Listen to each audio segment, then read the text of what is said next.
ടി.വി.കെ അധ്യക്ഷൻ വിജയുടെ സംസ്ഥാന പര്യടനത്തിന് കർശന നിബന്ധനയുമായി പോലീസ്. റോഡ് ഷോ നടത്താൻ അനുമതിയില്ല. വിജയുടെ വാഹനത്തിന് പിന്നാലെ 5-6 വാഹനങ്ങൾ മാത്രമേ പാടുള്ളൂ. അരമണിക്കൂറിനുള്ളിൽ പ്രസംഗം അവസാനിപ്പിക്കണം. ഇതൊക്കെയാണ് തുടങ്ങി നിരവധി നിബന്ധനകളുണ്ട്. മുഹമ്മദ് റഹീസാണ് ചേരുന്നത് ചെന്നൈയിൽ നിന്ന് വിവരങ്ങളുമായി. റഹീസ്, ഈ 13-ാം തീയതി തുടങ്ങുന്ന സംസ്ഥാന പര്യടനം അത് വലിയ പ്രതീക്ഷയോടെയാണ് വിജയും കൂട്ടരും നോക്കിക്കാണുന്നത്. പക്ഷേ ഇപ്പോൾ ഈ നിയന്ത്രണങ്ങൾ അത് സുരക്ഷ മുൻനിർത്തി മാത്രമാണോ? വലിയ ജനക്കൂട്ടം ഉണ്ടാകാനുള്ള സാധ്യത, അതിൽ നിയന്ത്രണം എന്നുള്ളത് മാത്രമാണോ? അതിനു പിന്നിൽ ഒരു രാഷ്ട്രീയ ലക്ഷ്യമുണ്ടോ?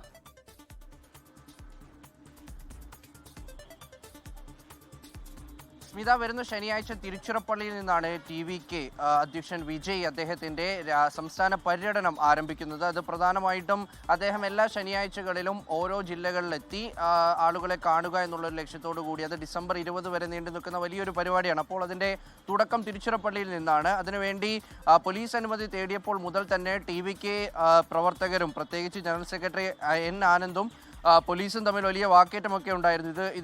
ഇതിലൊരു കേസൊക്കെ എൻ ആനന്ദിനെതിരെ എടുത്തിട്ടുമുണ്ട്. പക്ഷേ ഇപ്പോൾ നിലവിൽ അനുമതി ലഭിച്ചിരിക്കുന്നു. എന്നാൽ കർശന നിർദ്ദേശങ്ങളോട് കൂടിയിട്ടാണ്, ഉപാധികളോട് കൂടിയിട്ടാണ് അനുമതി നൽകിയിരിക്കുന്നത്. അതിലേറ്റവും പ്രധാനം ഈ ഒരു റാലി എന്നുള്ള രീതിയിൽ നടത്താൻ കഴിയില്ല എന്നുള്ളതാണ്. സംസ്ഥാന പര്യടനത്തിന്റെ ഭാഗമായി സ്വാഭാവികമായി നേതാക്കൾ വരുമ്പോൾ പിന്നിൽ പ്രവർത്തകരുടെ വലിയ നിരയുണ്ടാകും, വാഹനങ്ങൾ ഉണ്ടാകും. അങ്ങനെ ഒരു വലിയ മേളമായിട്ട് തന്നെയാണ് അവർ ആ വേദിയിലേക്ക് എത്തുന്നത്, പ്രസംഗ വേദിയിൽ. പക്ഷേ നിലവിൽ വിജയുടെ വാഹനത്തിന് പിന്നിൽ 5-6 വാഹനങ്ങൾ മാത്രമേ പാടുള്ളൂ എന്നുള്ള കർശന നിർദ്ദേശം നൽകിയിട്ടുണ്ട്.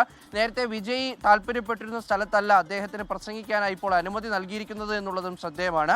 മാത്രമല്ല, അദ്ദേഹം 30 മിനിറ്റിനുള്ളിൽ തൻ്റെ പ്രസംഗം അവസാനിപ്പിച്ച് അവിടെ നിന്ന് മടങ്ങണം. അതായത് വിജയ് ആ സ്ഥലത്തെത്തി 30 മിനിറ്റിനുള്ളിൽ മടങ്ങണം എന്നുള്ളൊരു ഉപാധി കൂടി മുന്നോട്ട് വെച്ചിട്ടുണ്ട്. ഈ ഒരു റൂട്ട് നൽകും. ആ കൃത്യമായ റൂട്ടിലൂടെ മാത്രമേ പ്രവർത്തകരും ഒപ്പം തന്നെ വിജയും വരാൻ പാടുള്ളൂ. എന്നിട്ട് ആ റൂട്ടിലൂടെ തന്നെ തിരിച്ചു മടങ്ങുകയും ചെയ്യണം. അക്കാര്യത്തിൽ ഒരു വീഴ്ചയും വരുത്താൻ പാടില്ല എന്നുകൂടി പോലീസ് പറയുന്നുണ്ട്. എന്തായാലും ഈ ഉപാധികൾക്കെതിരെ ടി.വി.കെ രംഗത്ത് വരാൻ തന്നെയാണ് സാധ്യത. പക്ഷേ പരിപാടി മാറ്റിവെക്കാനോ അല്ലെങ്കിൽ അതിനെതിരെ വലിയൊരു പ്രതിഷേധം ഉണ്ടാക്കാനോ സാധ്യതയില്ല. കാരണം ശനിയാഴ്ച തന്നെ നടത്തേണ്ട ഒരു വലിയ തുടക്കമാണ് ടി.വി.കെയുടേത്. വിജയ് പൊതുജനങ്ങളെ കാണാനായി ഇറങ്ങുന്നില്ല എന്ന വിമർശനം നിലനിൽക്കെ കൂടിയാണ് അദ്ദേഹം ഈ ഒരു സംസ്ഥാന പര്യടനം തുടങ്ങുന്നത്. അപ്പോൾ സ്വാഭാവികമായിട്ടും വിമർശനം ഉണ്ടാകും. പക്ഷേ ടി.വി.കെ റാലിയുമായി മുന്നോട്ട് തന്നെ പോകും. സ്മിത, ഈ നിയന്ത്രണങ്ങളും നിർദ്ദേശങ്ങളും കർശന നിബന്ധനകളാണുള്ളത്. അതൊക്കെ തന്നെ ഈ പരിപാടിയുടെ ശോഭ കെടുത്തും എന്നുള്ള ഒരു ആശങ്ക തീർച്ചയായിട്ടും വിജയ്ക്കും കൂട്ടർക്കും ഉണ്ടാകും. അപ്പോൾ ആ രീതിയിലുള്ള ഒരു പ്രതിഷേധം അവരുടെ ഭാഗത്തു നിന്നുണ്ടാകാനും സാധ്യതയുണ്ട്. മുഹമ്മദ് റഹീസാണ് ചെന്നൈയിൽ നിന്ന് വിവരങ്ങളുമായി നമുക്കൊപ്പം ചേർന്നത്. ലോകത്തെവിടെയായാലും ഏത് സമയത്തും 24 വാർത്തകളും ഓഗ്മെന്റഡ് റിയാലിറ്റി പാക്കേജുകളും എക്സ്പ്ലെയിനറുകളും വിശദമായി കാണാൻ ഞങ്ങളുടെ യൂട്യൂബ് ചാനൽ നിങ്ങൾക്ക് സബ്സ്ക്രൈബ് ചെയ്യാം.